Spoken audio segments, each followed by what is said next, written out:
Second show എന്ന സിനിമയിലൂടെ മോളിവുഡിൽ തുടക്കം കുറിച്ച നടിയാണ് ഗൗതമി നായർ. ഡയമണ്ട് നെക്ലേസ് എന്ന സിനിമയിൽ ശ്രദ്ധേയമായ വേഷവും ഗൗതമി ചെയ്തു. എന്നാൽ പിന്നീട് കരിയറിൽ വലിയ ഗ്യാപ്പ് വന്നു. ഇതിനിടെ നടി വിവാഹവും ചെയ്തു. ഫിലിം മേക്കർ ശ്രീനാഥ് രാജേന്ദ്രനെയാണ് ഗൗതമി വിവാഹം ചെയ്തത്. 2017 വിവാഹം ചെയ്ത ഇരുവരും പിന്നീട് പിരിയുകയായിരുന്നു. ഒരുമിച്ച് മുന്നോട്ടു പോകാൻ പറ്റില്ലെന്ന് വ്യക്തമായതോടെയാണ് പിരിഞ്ഞത്. ഇപ്പോഴും സൗഹൃദമുണ്ടെന്ന് പുതിയ അഭിമുഖത്തിൽ ഗൗതമി പറയുകയാണ്. സംസാരിച്ച് തീർക്കാവുന്ന പ്രശ്നങ്ങളേയുള്ളൂവെന്ന് അച്ഛനും അമ്മയുമെല്ലാം പറഞ്ഞിരുന്നു. വിവാഹബന്ധത്തിൽ രണ്ടുപേരും ട്രൈ ചെയ്തിട്ടും ഹാപ്പി ആയില്ലെങ്കിൽ രണ്ടുപേരുടെയും സമയം കളയുന്നതിൽ കാര്യമില്ല.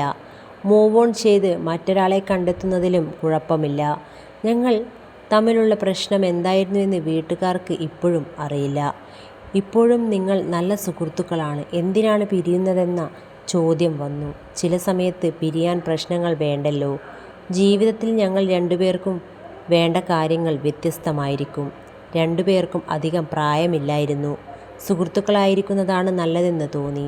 ഇപ്പോഴും ഞങ്ങൾ നല്ല സുഹൃത്തുക്കളാണ്. ഞങ്ങൾക്കിടയിലെ പ്രശ്നം പരിഹരിക്കാൻ വീട്ടുകാർ പരമാവധി നോക്കി. കാര്യങ്ങൾ മനസ്സിലായപ്പോൾ അവർ നിർബന്ധിക്കാൻ നിന്നില്ലെന്നും ഗൗതമി നായർ ഓർത്തു. ജീവിതം കുറേക്കൂടി ആസ്വദിച്ചു തുടങ്ങിയത് 30 കഴിഞ്ഞപ്പോഴാണെന്നും ഗൗതമി പറയുകയാണ്. 20 വയസ്സായ ആൾക്കാർ ജീവിക്കേണ്ടതുപോലെയല്ല ഞാൻ ജീവിച്ചിരുന്നത്. 30കൾ പൊളിയാണ്. 30കളിൽ ജീവിതത്തിലെ അനുഭവങ്ങൾ കാരണം ബുദ്ധിയുണ്ടാകും. ആലോചിച്ചിട്ടായിരിക്കും തീരുമാനങ്ങൾ എടുക്കുന്നത്.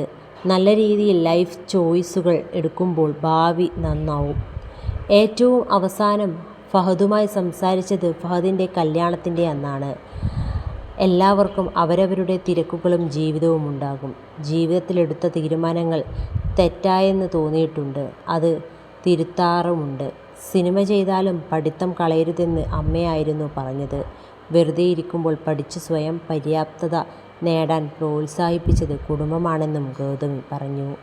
ഏറെ കാലത്തിന് ശേഷം ഗൗതമി അഭിനയിച്ച കാക്കി സർക്കസ് എന്ന സീരീസ് പ്രേക്ഷകരിലേക്ക് എത്തിയിരിക്കുകയാണ്. ഏപ്രിൽ 10-നാണ് സീരീസ് സീ 5-ൽ സ്ട്രീം ചെയ്യുന്നത്.